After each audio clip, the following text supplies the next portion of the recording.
Pessoal, hoje a gente vai começar a falar sobre proteínas e vitaminas.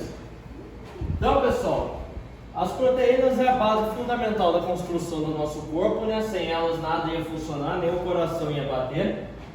E as vitaminas é para regular o funcionamento do nosso corpo, também é essencial para o funcionamento do corpo humano. Então, antes da gente entrar no assunto de proteínas e vitaminas, a gente tem substâncias que têm um caráter ácido pronunciado e substâncias que têm um caráter básico pronunciado.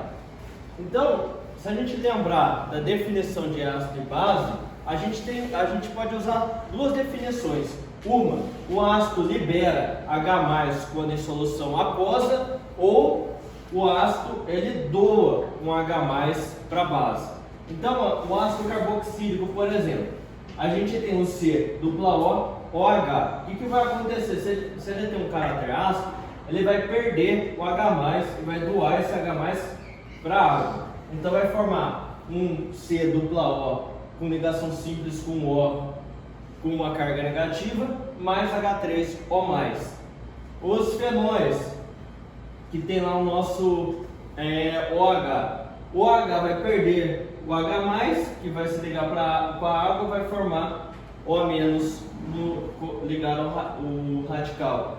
E a gente também tem os ácidos sulfônicos, que está lá o SO3H. Então esse H vai ser perdido para a água, vai formar H3O+, mais o radical ligado ao SO3-.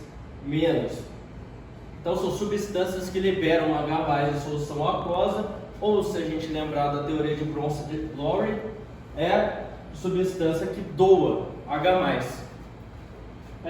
Quanto mais elementos eletronegativos a gente tiver nesse radical aqui, maior o caráter ácido da substância. Então, se a gente tivesse um CH3 aqui ligado com COOH, ele ia ter um caráter ácido mais fraco. Agora, se fosse um CL3, então a gente, em vez de 3 hidrogênios, a gente tem 3 cloros, que são elementos bem mais eletronegativos que o hidrogênio, tem um caráter ácido mais acentuado. Então, quanto mais substâncias eletronegativas a gente tiver nesse radical aqui, maior o caráter ácido da substância.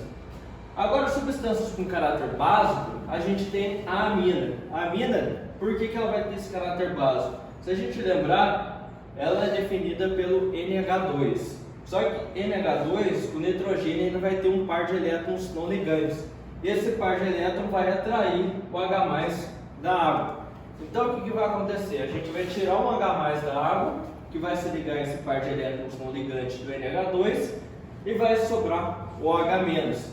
Então, se a gente lembrar da teoria de bases, libera o OH- quando em solução aquosa, ou recebe H+ pela teoria de Bronsted-Lowry.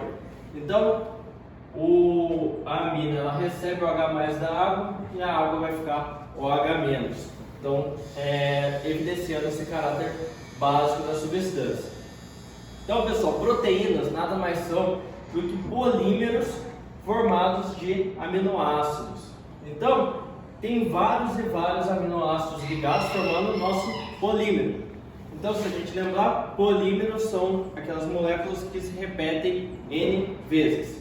Então, como eu falei para vocês, a proteína é um fator primário para a criação da vida. Então, pessoal, tem um exemplo aqui de uma proteína, a hemoglobina.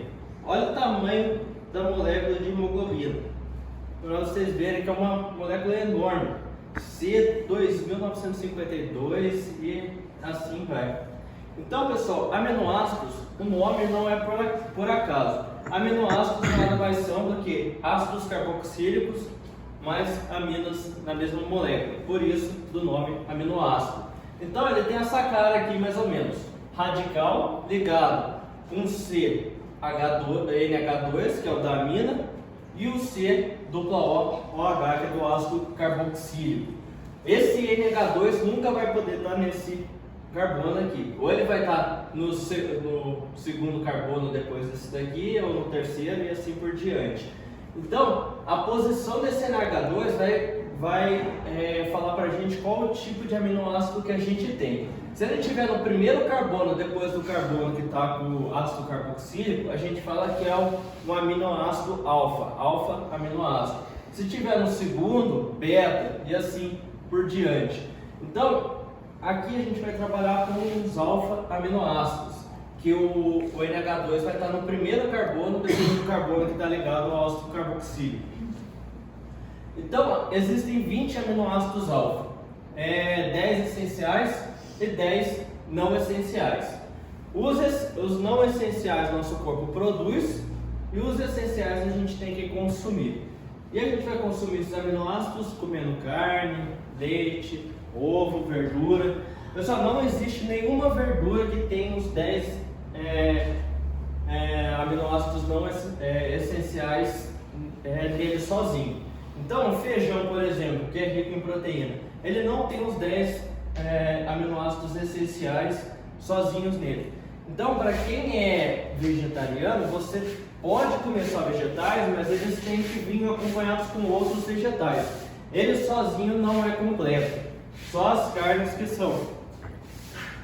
Então, pessoal, como que o aminoácido ele forma a proteína? Eles se ligam por uma ligação chamada peptídica. Então, eles formam as proteínas. Então, o OH do ácido carboxílico se liga com o NH2 da amina. Então, como isso daqui é um caráter ácido, isso daqui é um caráter básico, eles se ligam. Na hora que eles se ligam, vai liberar uma molécula de água. Então, toda vez que forma uma molécula de proteína, a gente vai ter a liberação de água e uma ligação peptídica entre o OH do ácido carboxílico e o NH2 da amina.